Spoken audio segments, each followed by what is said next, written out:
জনাব আবেদিন, আপনি রেখেছেন ইদানিং অনেকে অনলাইনে ঘোড়ার মাংস বিক্রি করছে। ক্রেতা বিক্রেতাদের মধ্যে অনেক আলেমও আছেন। জানতে চাচ্ছি ঘোড়ার মাংস খাওয়ার বিধান কি? এটা কি শরিয়া অনুমোদিত? পাকা চুল তোলা যাবে কি না? মাথায় টুপি থাকা অবস্থায় কি বাথরুমে যাওয়া জায়েজ আছে? বিছানা যায় নামাজ বিছিয়ে নামাজ পড়া যাবে কিনা? মেয়েরা ফর্সা হওয়ার জন্য কোনো ক্রিম নিতে পারবে কিনা? দর্শক, আর বিলম্ব না করে চলুন আপনাদের ইতিমধ্যে করা প্রশ্নগুলো যেগুলো আমাদের কাছে এসে পৌঁছে গেছে সেগুলোর উত্তরে আমরা প্রবেশ করি। ছাগলের বাচ্চা যদি কুকুরের দুধ পান করে তাহলে সেই ছাগলের হুকুম কি? এটা কি জবাই করে খাওয়া যাবে? দেখুন, কোনো ছাগলের বাচ্চা কিংবা কোনো গরুর বাছুর যদি কোনো কুকুরের দুধ পান করে কিংবা কোনো শুকরের দুধ পান করে বা এমন কোনো জন্তুর দুধ পান করে, এমন কোনো প্রাণীর দুধ পান করে যেটি খাওয়া হালাল নয়, তাহলে সেক্ষেত্রে সেই ছাগলের বাচ্চা কিংবা আপনার গরুর বাছুর সেগুলোর গোশত খাওয়া কিংবা সেগুলোর দুধ পান করা আমাদের জন্য হালাল হবে কিনা, যেহেতু হারাম পান করে তার শরীর গঠিত হয়েছে। তো এর উত্তর হলো যে যদি এক দুই চোষণ পান করে, এক দুবার পান করে, তাহলে তার সেক্ষেত্রে এটির গোশত হালাল হারাম হওয়ার ক্ষেত্রে কোনো প্রকার পার্থক্য তৈরি করবে না, বরং সেটি খাওয়া হালাল হবে। আর যদি ছোটোবেলা থেকে এই কুকুর কিংবা শুকুর বা এরকম হারাম কোনো জন্তুর দুধ পান করেই সে বড় হয়, কোনো ছাগলের বাচ্চা কিংবা মুরগি কিংবা গরুর বাছুর কিংবা অন্য কোনো জাতীয় পশু যদি হারাম খেয়েই সে বড় হয়, তাহলে সেক্ষেত্রে এর বিধান হবে জাল্লালা বিধানের মতো। জাল্লালা বলা হয় ওই মুরগিকে যে মুরগি নাপাক খেয়ে বেড়ায়। যদি নাপাক খেয়ে বেড়ার কারণে তার গোশতের মধ্যে এর কোনো প্রভাব না হয়, অর্থাৎ নাপাকের দুর্গন্ধ গোশতের মধ্যে ছড়িয়ে না পড়ে, জবাই করার পরে যদি দেখা যায় যে গোশতের মধ্যে কোনো গন্ধটন্ধ নাই বরং স্বাভাবিক, তাহলে সেক্ষেত্রে সে খাওয়া যাবে। আর যদি গোশতের মধ্যে গন্ধ ছড়িয়ে পড়ে তাহলে সেক্ষেত্রে সেটির গোশত খাওয়াটা মাকরুহ বলেছেন ফুকায়ে কেরাম। অতএব এরকম যদি হয় যে কোনো হারাম বস্তু পান করার ফলে, হারাম জিনিস খাওয়ার ফলে তার শরীরের নেতিবাচক প্রভাব পড়েছে এবং দুর্গন্ধ তৈরি হয়েছে, তাহলে সেক্ষেত্রে সেটা খাওয়া মাকরুহ হবে, অনুচিত হবে, তা সেক্ষেত্রেও হারাম হবে না। কিন্তু জাল্লালাকে সাধারণত কিছুদিন বন্দি করে রাখতে হয়। এক্ষেত্রে আবার ফুকায়ে কেরামের নানা রকম মত আছে। অনেকে বলছেন 3 দিন, অনেকে বলেছেন 40 দিন তাকে বন্দি করে রাখা, মানে এই যে তাকে হালাল খাবার দেওয়া বা ওই যে নাপাকখানা থেকে তাকে বিরত রাখা। তার ফলে তার মানে শরীরের মধ্যে নাপাক খাবার পরিবর্তে হালাল খাবার যখন, অর্থাৎ পবিত্র খাবার যখন প্রবেশ করবে এবং দীর্ঘ সময় সেটা প্রবেশ করবে, তখন সেটি হালাল হবে। যাই হোক, তো গরুর বাছুর কিংবা ছাগলের বাচ্চা যদি আপনার কুকুরের দুধ পান করে কিংবা শুকুরের দুধ পান করে, এর ফলশ্রুতিতে সাধারণত এর গোশতের মধ্যে দুর্গন্ধ ইত্যাদি প্রভাব পড়ার কথা নয়। এরকম যদি কোনো প্রভাব না পড়ে তাহলে সেক্ষেত্রে সেটি খাওয়া হালাল হবে। এরপরে প্রশ্ন, ইদানিং এরকম একটা প্রচলন শুরু হয়েছে, কিছু ঘটলেই বলা হয় এটা কিয়ামতের আলামত। যেমন তুরস্ক সিরিয়ার ভূমিকম্প, কোনো ঘটনাকে সুনির্দিষ্টভাবে কিয়ামতের আলামত সাব্যস্ত করা কতটুকু সঙ্গত? দেখুন, কিয়ামতের আলামত হিসাবে কোনো নির্দিষ্ট ঘটনাকে ধরেই আপনার মন্তব্য করে দেওয়া এটা অনুচিত, একেবারেই অবান্তর। বিশেষ করে নিশ্চিত করে বলে দেওয়া, এটার তো কোনো সুযোগই নেই। আর কিয়ামতের আলামত হিসাবে হাদিসে নবী করিম সাল্লাল্লাহু আলাইহি ওয়াসাল্লাম ভাষ্য মতে অথবা কোরআনের কোনো বর্ণনা মতে কোনো বিষয় যদি দেখা দেয়, কোরআনে যেটা বলা হয়েছে, হাদিসে যেটা বলা হয়েছে, সেটা সুনির্দিষ্ট কোনো ঘটনার ক্ষেত্রে খাটিয়ে ফেলা বা খাটিয়ে দেওয়া, এটা সবসময় উচিত নয় বা সবসময় এটা যৌক্তিক হয় না, সঠিক হয় না। ধরুন, বলা হলো যে কিয়ামতের আগে ভূমিকম্প হবে। এখন কোন ভূমিকম্পের কথা বলা হচ্ছে? ভূমিকম্প তো এটা চলমান প্রক্রিয়া। কিয়ামতের আগের ভূমিকম্প এটাই যে সেটা তো আসলে নির্দিষ্ট করে বলা কঠিন। বিশেষ করে সেটা যখন কিয়ামতের আলামতের ভূমিকম্প হওয়ার জন্য যা দরকার, হাদিসের বিভিন্ন থেকে, ইশারা থেকে, ইঙ্গিত থেকে যদি বোঝা যায়, তাহলে তার আলোকে ওলামা ইকরাম মন্তব্য করবেন। কিন্তু হুটহাট করে সেটাকে কিয়ামতের আলামত বলা, এটা সত্যি এ যুগে একটা মানে কি বলে, একটা ফ্যাশন বা একটা প্রচলনে পরিণত হয়েছে। এটা করা উচিত নয়। তবে এটা ঠিক, হাদিসে বলা হয়েছে কিয়ামতের আগে ভূমিকম্পের পরিমাণ বাড়বে এবং সেটার অংশ এটা হতেও পারে, আল্লাহু আলাম। আমাদের এলাকায় একবার হজ করলে নামের সঙ্গে হাজি যোগ করে, আর একাধিকবার হজ করলে আলহাজ যোগ করে নামের সঙ্গে হাজি ও আলহাজ ব্যবহার করার বিধিবদ্ধ নিয়ম আছে কিনা? নতুন করে আমি জানলাম এটা অবশ্য, যে একবার হজ করলে হাজি হয়, কয়েকবার হজ করলে আলহাজ হয়। লা হাওলা ওয়া কুওয়াতা ইল্লা বিল্লাহ। মানে অজ্ঞানতার একটা সীমা থাকবে। যদি এরকম কেউ পার্থক্য করেন তাহলে সেটা নিছকই অজ্ঞানতা ছাড়া আর কিছু নয়। হাজি শব্দের অর্থ হজকারী, আলহাজ শব্দের অর্থ যিনি হজ করেছেন তিনি। তো সাধারণত আপনার এই হাজি এবং আলহাজের মধ্যে আমরা যে পার্থক্য কথা শুনলাম, এরকম কোনো পার্থক্য অর্থগত দিক থেকে না, দুইটা একই জিনিস, বিধায় এরকম পার্থক্য করা অনুচিত। বিশেষ করে এগুলো আমাদের এখলাসকে নষ্ট করতে পারে। তাছাড়া কেউ হজ করে আসলে সারা জীবন তিনি হাজি বা আলহাজ উপাধি, এই লকব বা টাইটেল তিনি নিয়ে বেড়াবেন, এটাও একেবারেই অযৌক্তিক। কোরআন হাদিসে কোথাও এরকম কোনো আমল করার পর তাকে সে আমলের সাথে সম্বন্ধ করে উপাধি দেওয়ার কথা বলা হয়নি। সাহাবীরা হজ করেছেন, কাউকে হাজি বলা হয়নি, কেউকে আলহাজ বলা হয়নি। আমরা নামাজ পড়ি, আমাদের কাউকে মুসল্লি কিংবা আল মুসল্লি বলা হয় না। বিধায় এরকম প্রচলন এটা কোনো প্রশংসনীয় প্রচলন নয়। বিশেষ করে এটি আমাদের এখলাসকে নষ্ট করে এবং লৌকিকতা আমাদের মধ্যে আনার আশঙ্কা তৈরি করে। জনাব আবেদিন, আপনি রেখেছেন ইদানিং অনেকে অনলাইনে ঘোড়ার মাংস বিক্রি করছে। ক্রেতা বিক্রেতাদের মধ্যে অনেক আলেমও আছেন। জানতে চাচ্ছি ঘোড়ার মাংস খাওয়ার বিধান কি, এটা কি শরিয়া অনুমোদিত? ভাই জনাব আবেদিন, ঘোড়ার মাংস, ঘোড়ার গোশত খাওয়া নিয়ে ফুকাহে কেরামের মধ্যে যে মত আমরা পাই, মত পার্থক্য যেটা আমরা পাই, সেটা হলো সংখ্যাগরিষ্ঠ ইমাম বা ইমাম চতুষ্টয়ের বেশিরভাগের মতে, ইমাম শাফি এবং আহমদের মতে এবং ইমাম মালিক রহমতুল্লাহ একটি বর্ণনা অনুযায়ী আপনার ঘোড়ার গোশত খাওয়া সম্পূর্ণ হালাল। আর ইমাম আবু হানিফা রাহিমাহুল্লাহর মত অনুযায়ী ঘোড়ার গোশত খাওয়া মাকরুহ, বিশেষ করে যখন ঘোড়ার গোশত খাওয়ার ফলে আপনার যুদ্ধ বিগ্রহের জন্য ঘোড়া ব্যবহার হয় এবং ঘোড়ার যে মূল উদ্দেশ্য বাহন হিসাবে তাকে আল্লাহ রাব্বুল আলামিন তৈরি করেছেন। তো কোরআনে কারীম আল্লাহ তাআলা তার বিবরণ দিতে গিয়ে বলেছেন লিতারকাবুহা ওয়াজিনা, যে এটা তোমরা যাতে এটাতে বহন করো বা এটাকে বাহন হিসাবে তোমরা গ্রহণ করতে পারো। আল্লাহ রাব্বুল আলামিন এর আয়াত থেকে বোঝা যায় এটা মূলত বাহন, অতএব সেখানে সংকট তৈরি হতে পারে, সেই জায়গা থেকে এটাকে মাকরুহ বলেছেন তারা। তাও মাকরুহটা আবার মাকরুহে তানজিহি, অর্থাৎ জাস্ট না খাওয়া ভালো এতটুকু, মানে খেলে হারাম হবে এটি কারো মতেই কিন্তু নয়। আর যদিও অনেক উলামায়ে কেরামের মতেই, যেমনটা বললাম যে সংখ্যাগরিষ্ঠ আলেমদের মতে জায়েজ এবং হানাফি মাযহাবের অনেক ইমামদের মতে এটি জায়েজ। যেই হাদিসের ভিত্তিতে হানাফি মাযহাব এটিকে মাকরুহ বলা হয়েছে সেটি আবু দাউদ এবং হাদিসে বর্ণিত হয়েছে, খালিদ বিন ওয়ালিদ রাদিয়াল্লাহু তাআলা থেকে বর্ণিত হাদিসটি।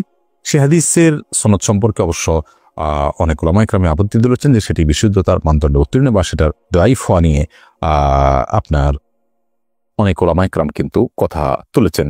তো পুরো বক্তব্যগুলোকে সামনে রেখে আমরা খোলাসা বা সারাংশে যদি আসতে চাই, তাহলে বলতে পারি ঘোড়ার গোশত খাওয়া হারাম নয় এবং সেই কারণে ঘোড়ার গোশত কেনা বেচা করাটাও হারাম নয়। এটাকে যদি আপনার কেউ খান এবং এটাকে বাণিজ্যিকভাবে যদি কেউ আপনার বিপণন করেন, তাহলে সেটি হারাম হবে না। তবে হানাফি মাযহাব বলেন যে সেটি মাকরুহ, জাস্ট এটুকু, এবং সেই মাকরুহটাও মাকরুহ তাহরিমি নয়, মাকরুহ তানজিহি। যদি মাকরুহ তাহরিমি তানজিহি আলোচনা আছে, মত পার্থক্য আছে, কিন্তু মাকরুহ তানজিহি হওয়ার ফতোয়াই মুফতি সাহেবগণ এবং ফতোয়ার সংকলকগণ দিয়েছেন, যার কারণে আমরা বলতে পারি যে এটির কেনাবেচা করা যেতে পারে, তবে হানাফি অনুযায়ী না করা উত্তম। জাস্ট তাইফুর রহমান তাহসিন জানতেছেন, মাথায় টুপি থাকা অবস্থায় কি বাথরুমে যাওয়া জায়েজ আছে? কোনো অসুবিধা নেই, যাবেন, বরং অনেক ওলামাদের মতে খালি মাথায় যাওয়া মাকরুহ, কিছু একটা থাকা উচিত, কোনো অসুবিধা নেই মাথায় টুপি থাকলে বাথরুমে যেতে। এনায়েতুল্লাহ মিশকাত জানতেছেন, শুধু রহমান নামে কাউকে ডাকা যাবে কিনা? না, উচিত নয়। রহমান এটা আল্লাহর নাম, অতএব শুধু রহমান নামে কারো ডাকা উচিত নয়। আব্দুল্লাহ অথবা আব্দুর রহমান এরকম ডাকবেন। আল্লাহর যে নামগুলোর অর্থ মানুষের জন্য ফিট হতে পারে, এরকম নাম আপনি রাখতে পারেন, এরকম নাম রাখা যেতে পারে। যেমন রউফ, রহিম, এরকম নামে কাউকে ডাকা যেতে পারে। কিন্তু রহমান আল্লাহর এমন নাম যেটি অন্য কারোর জন্য ফিট হয় না। আল্লাহ তাআলার মৌলিক নাম বলে অনেক স্কলাররা মত দিয়েছেন, যার কারণে এটি কোনো মানুষকে রহমান বলে ডাকা উচিত নয়। ফৌজিয়া আফরিন জানতেছেন, খুতবার সময় মহিলারা নামাজ পড়তে পারবে কিনা? হ্যাঁ বোন, পড়তে পারবে, কোনো অসুবিধা নেই। খুতবা শুরু হলে মহিলা নামাজ পড়তে পারবেন না এমন কোনো কথা নেই। সাইফুর রহমান সিয়াম জানতে চেয়েছেন, পাকা চুল তোলা যাবে কি না? পাকা চুল আপনার একটা বা দুইটা হয়, সেটা তোলা উচিত নয়। কোন কোন হাদিসে সেটি নিষিদ্ধ রয়েছে। বিশেষ করে নিজের বয়স লুকানোর জন্য অনেকে কাজটি করে থাকেন, এটি না করাই উচিত। নূর আলম জিকু আপনি জানতে চেয়েছেন, মেয়েরা ফর্সা হওয়ার জন্য কোনো ক্রিম নিতে পারবে কি না? নিজের সৌন্দর্যকে, নিজের প্রকৃত রঙকে লুকানোর জন্য যদি এরকম কোনো ক্রিম ব্যবহার করে বিয়ের সুবিধার জন্য, যাতে মানুষ ফর্সা দেখে বিয়ে করে, পরবর্তী দেখবে যে পুরো শরীর কালো, এরকম করলে প্রতারণা হবে, সেজন্য এটা নাজায়েজ হবে, হারাম হবে। আর এমনিতে নিজের রূপচর্চার অংশ হিসাবে যদি তিনি করেন, এখানে কাউকে প্রতারণা করার কোনো স্কোপই নেই। ধরুন বিয়ে হয়ে গেছে কথার কথা, অথবা বিয়ের এখনো আলোচনাই নেই, তো এই জায়গা থেকে জাস্ট নিজেকে সুন্দর হিসেবে প্রকাশ করার জন্য করছেন, তাহলে সেক্ষেত্রে এটা করতে পারেন। আর যদি এখানে ব্যাপক পরিবর্তন হয়, অর্থাৎ গোটা রংটাই টোটাল চেঞ্জ হয়ে যায়, তাহলে সেটা জায়েজ নাই, কারণ লা তাবদিলা লিখালকিল্লাহ, আল্লাহর সৃষ্টিতে পরিবর্তন করা জায়েজ নাই। আনোয়ার হোসেন জানিয়েছেন ফ্রিল্যান্সিং করা যাবে কিনা। ফ্রিল্যান্সিং করা যাবে, ফ্রিল্যান্সিং করাতে কোনো অসুবিধা নেই। তবে ফ্রিল্যান্সিং এর মাধ্যমে আপনি কি করছেন সেটা হলো মুখ্য। ফ্রিল্যান্সিং এর মাধ্যমে আপনি যে কাজটা করে দিচ্ছেন ক্লায়েন্টকে, সেটা যদি হারাম কাজ হয়, সেটা যদি গুনাহের কাজ হয়, সেটা যদি নিষিদ্ধ কোনো কাজ হয়, তাহলে সেটা না জায়েজ। আর যদি বৈধ কোনো কাজ ক্লায়েন্টকে করে দিতে চান, করে দেন ফ্রিল্যান্সিং এর মাধ্যমে, সেটা আপনার জন্য জায়েজ হবে, কোনো অসুবিধা নেই। এমডি সেলিম জানিয়েছেন নামাজের পরের সূরা পড়ার পরে তার আগের সূরা পড়া যাবে কিনা। আগে পরের সূরা পড়ে শেষে আগের সূরা, দ্বিতীয় রাকাতে আগের সূরা পড়েন, অর্থাৎ উল্টার দিকে গেলেন, এটি করা মাকরুহ, না করা উচিত।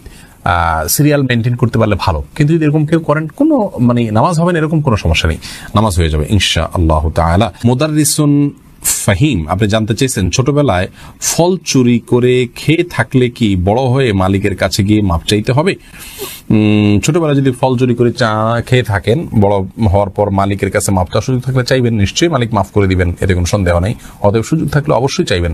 বুখারী হাদিসে আসছে, নবী সাল্লাল্লাহু আলাইহি ওয়াসাল্লাম বলেছেন, সেদিন আসার আগেই তোমাদের কারোর ইজ্জত নষ্ট করে থাকলে, কারোর সম্পদ হানি করে থাকলে মাপ চেয়ে নাও, তার কাছ থেকে চুকায় নাও, লেনদেন ক্লিয়ার করে নাও। ওই দিন আসার আগে, যেদিন আল্লাহ রাব্বুল আলামিনের কাছে সবাই উপস্থিত হবে এবং কেউ কাউকে ছাড় দিবেই না, বরং সেদিন আমল ছাড়ার কিছু দিয়ে পাওনা পরিশোধ করার কোনো সুযোগ থাকবে না। অতএব সুযোগ থাকলে অবশ্যই তার কাছে মাপ চেয়ে নেবেন আপনি। তাসলিমা আক্তার জানতেছেন, নামাজের বিছানা পা দিয়ে ঠিক করা যাবে কি না। নামাজের বিছানা পা দিয়ে ঠিক করতে কোনো অসুবিধা নেই। আলেয়া খানম জানতে চেয়েছেন, বিছানা জায়নামাজ বিছিয়ে নামাজ পড়া যাবে কিনা। বিছানা জায়নামাজ বিছিয়ে নামাজ পড়া যাবে, কোনো অসুবিধা নেই। অনেক দোকানদার ভাই আমাদের কাছে প্রশ্ন রাখেন যে দোকানে সিগারেট এবং ধূমপান সংক্রান্ত আইটেম বিক্রি করা জায়েজ হবে নাকি না জায়েজ। দোকানদার হয়তো নিজে পান করেন না, কিন্তু বিক্রি করেন মাত্র। তার নিজে যেহেতু সরাসরি হারাম কাজ করছেন না, জাস্ট বিক্রি করছেন, তার জন্য এই বিক্রি করাটা কি না জায়েজ হবে নাকি জায়েজ হবে। এই প্রশ্নের উত্তরে সর্বপ্রথম যে কথাটি বলবো সেটি হলো, ধূমপান স্বাস্থ্যের জন্য ক্ষতিকর আমরা সকলেই জানি। আল্লাহ সুবহানাহু ওয়া তাআলা কোরআন কারীমে বলেছেন, লা তুলকু বিআইদিকুম ইলা তাহলুকা, তোমরা নিজেদেরকে হালাক এবং ধ্বংসের দিকে ঠেলে দিও না। অতএব স্বাস্থ্যের জন্য ক্ষতিকর কোনো খাদ্য বা পানীয় গ্রহণ করা শরীয়তের দৃষ্টিতে অনুমোদিত নয়। দ্বিতীয়ত, ধূমপানের ফলে ধূমপানকারী ব্যক্তির মুখ, তার শরীর এবং আশপাশের পরিবেশ সব নোংরা হয়ে যায়। আর নোংরা বস্তুকে আল্লাহ সুবহানাহু ওয়া তাআলা আমাদের জন্য খাদ্য বা পানীয় হিসেবে গ্রহণ করার অনুমতি দেননি। কোরআনে কারীমে ইরশাদ হয়েছে, ওয়া ইউহাররিমু আলাইহিমুল খাবাইস, আর তাদের প্রতি অর্থাৎ মানুষের প্রতি হারাম করা হয়েছে বা আল্লাহ সুবহানাহু ওয়া তাআলা হারাম করেছেন খাবিস বা নোংরা বস্তুসমূহকে। তৃতীয়ত, ধূমপানের ফলে শরীরে অনেক বড় বড় মরণব্যাধি সৃষ্টি হয়, যেটা আমরা সকলেই জানি। শরীয়তে মরণব্যাধি সৃষ্টি হয় এরকম কোনো বস্তুকে খাদ্য বা পানীয় হিসাবে গ্রহণ করা জায়েজ নাই। বিধায় সিগারেট পান করা, ধূমপান করা এটা নিষিদ্ধ, এটা মোটামুটি আমাদের কাছে পরিষ্কার হয়ে গেল। আর শরীয়তে যে জিনিসটি নিষিদ্ধ, সেই জিনিসের ক্রয় বিক্রয় ব্যবসা বাণিজ্য করা সেটাও নিষিদ্ধ হয়। আর এক্ষেত্রে কোরআন কারীমের একটি আয়াত আমাদের জন্য দলিল হিসাবে আমরা নিতে পারি, সেটি হলো আল্লাহ সুবহানাহু ওয়া তাআলা বলেছেন, ওয়ালা তাআওয়ানু আলাল ইসমি ওয়াল উদওয়ান, আর অন্যায় এবং সীমালঙ্ঘনের কাজে তোমরা একে অন্যের সহযোগিতা পরস্পরকে করো না। আর মুসনাদ আহমদ এবং সহিহ ইবনে ইব্বানের ভিতরে বর্ণিত হয়েছে, নবী সাল্লাল্লাহু আলাইহি ওয়াসাল্লাম ইরশাদ করেছেন, ইন্নাল্লাহা ইযা হাররামা শাইআন হাররামা সামানা। আল্লাহ সুবহানাহু ওয়া তাআলা যদি কোনো বস্তুকে নিষেধ করেন, হারাম করেন, তাহলে সে নিষিদ্ধ বস্তু বিক্রি করে তার লভ্যাংশ, তার লাভের টাকা, তার বিক্রি মূল্য সেটা ভোগ করাকেও হারাম করেন। বিধায় আপনি দোকানে যদি সিগারেট রাখেন, ধূমপান সংক্রান্ত আইটেম রাখেন এবং এগুলো বিক্রি করেন, আর সেই বিক্রির যে ফায়দা বা লাভ আপনি পাবেন সেটা আপনার জন্য ভোগ করা জায়েজ হবে না, সেটা আপনার জন্য নিষেধ হবে। তবে দোকানের অন্য হালাল যে আইটেমগুলো আছে সেগুলো আপনার জন্য, সেগুলোর যে লভ্যাংশ সেটা ভোগ করা জায়েজ হবে। সিগারেটের কারণে সবগুলো হারাম হয়ে যাবে না, বরং সিগারেট ইনকামটা আপনার জন্য নিষেধ হবে এবং নাজায়েজ থাকবে। আমরা অনেকেই বলি যে সিগারেট না রাখলে দোকানে হয়তো অন্যান্য মালামাল বিক্রি হবে না। সিগারেটের কারণে অনেক কাস্টমার আসে, তাদের ব্যাপারে কোরআন কারীমের একটি আয়াত উল্লেখযোগ্য। আল্লাহ সুবহানাহু ওয়া তাআলা বলেছেন, আশ-শায়তানু ইয়াইদুকুমুল ফাকর, শয়তান তোমাদেরকে দরিদ্রতার ভয় দেখায়, অঙ্গীকার করে। আর আল্লাহ সুবহানাহু ওয়া তাআলা এবং তার রাসূল সাল্লাল্লাহু আলাইহি ওয়াসাল্লাম আমাদেরকে হালাল খাদ্য গ্রহণ করতে বলেছেন এবং বারাকাত রেখেছেন হালালের ভিতরে। ইনশাআল্লাহ আমি যদি হারামকে ত্যাগ করি, বর্জন করি, হারাম থেকে বিরত থাকি, আল্লাহ সুবহানাহু ওয়া তাআলা আমার হালালের ভিতরে বরকত দান করবেন। আর একজন মুমিনের বিশ্বাস এটি থাকতেই হবে যে আমার যেটুকু রিজিকে আছে সেটুকু আসবেই, আর যেটা আমার রিজিকে নাই সেটা কোনোভাবেই আসবে না। সৌদি আরবের বহু দোকানে লেখা আছে এখানে সিগারেট বিক্রি হয় না। আলহামদুলিল্লাহ, তাদের বিক্রি যে কম হয় ব্যাপারটি এরকম নয়। আল্লাহ তাআলা আমাদের সকলকে অন্যায় থেকে বেঁচে থাকার সৎ সাহস দান করুন। তাহলে বোঝা গেল ঘোড়া থাকবে কেমন পর্যন্ত। এই জন্য ঘোড়া যেন বিনষ্ট না হয়, খেয়ে ফেললে তো শেষ হয়ে যাবে, এই জন্য তিনি খাওয়াটা অপছন্দ করেছেন। ঘোড়ার গোশত খাওয়া আসলে হারাম না, ঘোড়ার গোশত খাওয়া হারামে ফেরার কোনো সহি দলিল নেই।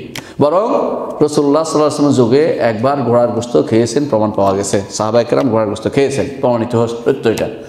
তাহলে পরে খাননি রাসূল, এরপরে খানে প্রমাণিত। তাহলে অভাব হলে, বিপদে পড়লে, সমস্যাগ্রস্ত হলে মুসলিমরা ঘোড়ার গোশত খেতে পারবে, এতে কোনো সমস্যা নেই। এবং এমনিও খেতে পারবে যদি এটা কোনো যুদ্ধের কারণে ব্যবহৃত হচ্ছে না, এমন কোনো ঘোড়া হয় মরে যাচ্ছে, বা এটা আর কোনো কাজ ব্যবহৃত হচ্ছে না, কাউকে দেওয়া যাচ্ছে না, কি করবে, বৃদ্ধ হয়ে গেছে, এটা জবে করে খেলেও কোনো সমস্যা নাই ইনশাআল্লাহ।